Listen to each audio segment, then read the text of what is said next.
Hello, this is Uncle Jim.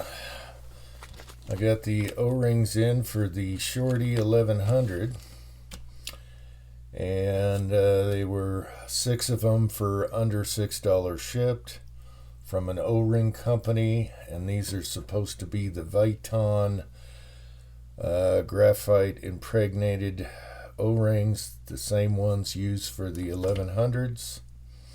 Now, I did make a mistake. I didn't realize it until I received it and saw the receipt. It said for 16 gauge, not 12 gauge. But the good news is the 16 gauge fits the 12 gauge. So it could have really went bad. So these should last me a lifetime because I never changed this one.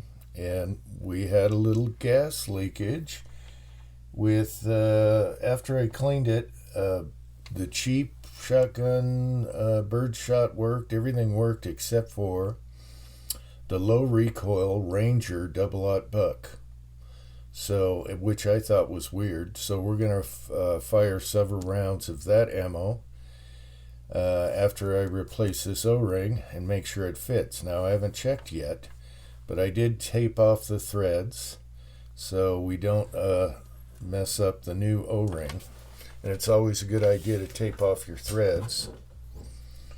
So we'll get this guy out and we'll compare them. And this one just got all chewed up. You can see where it's chewed up and it looks stretched out. Yeah, and it's skinnier. From where? Alright, so that looks like the right size. And we'll put this one on. The gun's still pretty clean, so I only fired a few shots after I cleaned it. So this is where we got to be really careful here. I really don't want to roll it, but I might have to get it around. Yep. Okay. Alright, so there we go. It looks like it fits, and it's not wound up or anything. Could have done a better job, but we're on camera here. It's definitely fatter, and I think these are okay still, but I did find a complete set where you can get the modern one, which fits the pre-84s. This is pre-84. The modern ones, these rings clip together, but they will fit the older guns. So I did find on eBay someone selling new old stock with the modern rings here and 2 O-rings, and that was like 22 bucks shipped. So that's still, worst case scenario. Good to have for backup parts anyway. Alright, so we'll put her together. Now, another thing I want to do is I have this clamped to that, and I think when I got it, it had something different, like 2 separate pieces, and that never fit right, so I kind of like pounded this one into shape, but I never gun coated it or refinished it. And what I want to do, I have a little 1-inch sander out in the garage right now that I've had out for doing something else. And I think I'll round the corners on this, clean it up a little bit, and then at a later date, there's a rear sight I want to gun coat also in a matte or flat. So I'll do that. Everything rhymes, Plus I have a hokey little lock nut on here. I gotta coat that or get a blued one, and that holds it all together. So for now, we'll shoot a few rounds of the ammo that wasn't quite ejecting and see what happens. I'll throw some birdshot in there. It's always good to check these cheap holes here because those stick in my H&R, but they don't in here. So see what happens. Okay, so these are easy to take down and clean. They're low maintenance. Usually you just take your handguard off, pull the barrel off, wipe this down, this area where the gas is, and that's about it. Pull your barrel, pull your bolt. In this case, it has an extended mag tube, so I have to, instead of just unscrewing this and taking your handguard off, pulling the barrel, I have to put the mag tube in last. Okay, so the spring in the mag tube goes here. I just crank it down by hand and we're done. But then we also have this that fits in between this groove and it holds everything really solid together. Another thing I forgot about is it shoots high, so I got to change the bead height here, which is threaded into the barrel. So we're going to make a taller sight. But for now, I found this in the junk drawer, and this clips right on here, and then this slips under the bead there, and I'll just wedge it in between here. I got to cut out a little bit of this, and I'll wedge it in between here. And this is taller, and it'll give me an idea of what height sight I want. Now, if this shoots low with this, I know I'm in between. If it shoots just right, I will make note of the height. And we're rhyming again. All right, so I got to fit this, fix this, and do that. Okay, so this only took a minute on the 1-inch belt sander. Rounded the edges. Just did it like this. Okay, now if you want a really nice black blue, gun blue, see, everything's rounded now. If you want a really nice black gun blue, not blue, when you need black, G96. It's my favorite. It works so good. It's so dark. That was just a quickie on a Q-tip. Very nice. Okay, so that's nice and smooth. Now I got to temporarily put this sight on. It's wedged between the bead, and I got to just guesstimate and follow this contour and take some off of here so it wedges in between here, and then it'll tell me what sight height I need. Alright, so my guesstimation was a little off. I'm very rusty. I hand everything over to the sun when it needs fabricating.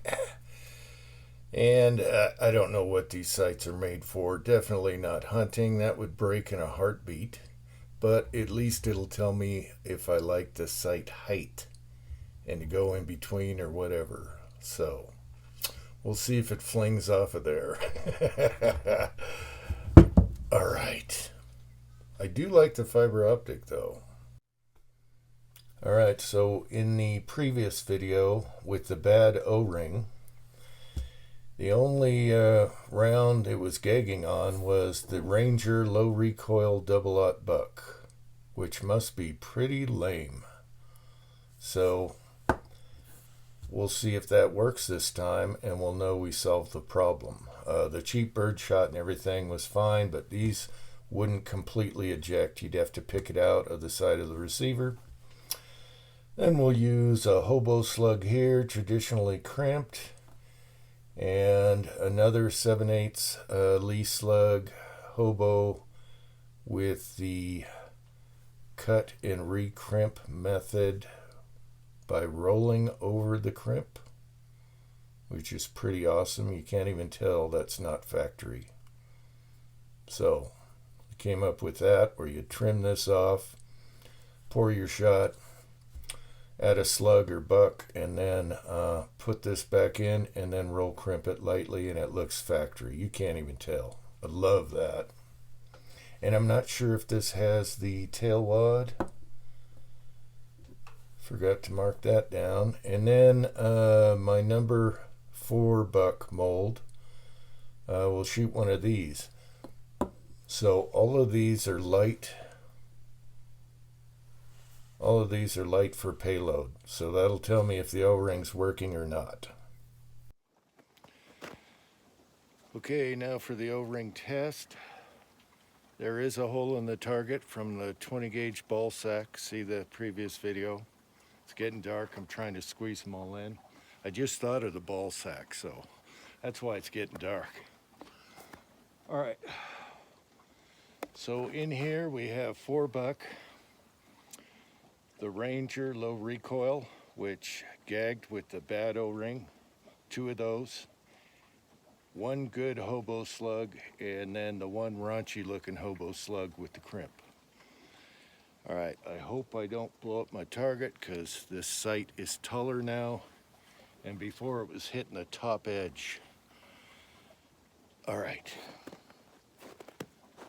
let's try and get some kind of footing here. It's very slippery. Okay, 4-buck. It ejected. Oh, that's a nice pattern right there. That's a really nice pattern. Right below the bowl. It's like that. All right, so it likes that. Okay, now for the weak Ranger.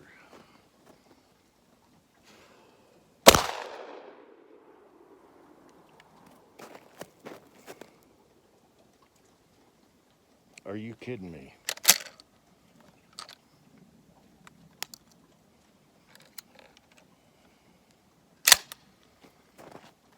Nice pattern though.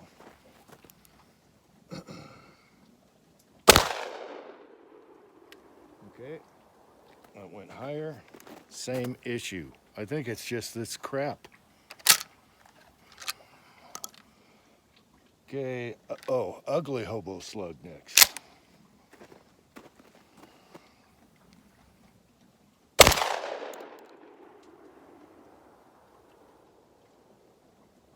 I think the slug went, I don't know, we'll have to look. Okay, cycled.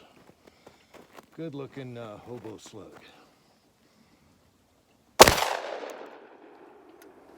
Cycled and racked back. I think it's the Ranger. That was the problem the whole time, I think. I've only used it in pumps. Well, I shot it in this a long time ago. All right. Okay, so I'm narrating here in slow-mo, and all the buck went up above. So you see the number 4, the smaller holes, then you see the double-aught. That's aiming at the bowl, so the sight still isn't right. And that little one on the left at 9 o'clock was from the previous video, the 20 gauge sack load, ball sack. Anyway, it's just the Ranger. Okay, I have a lot of Fiocchi nickel coated double-aught buck. It's much hotter. It works great. Wolf, all the others, and I make my own, and it always works. So it's just this Ranger. I just won't use it in this gun, and it wasn't the crusty, chewed-up O-ring after all. So I hope you found this interesting. Until next time, thanks for watching.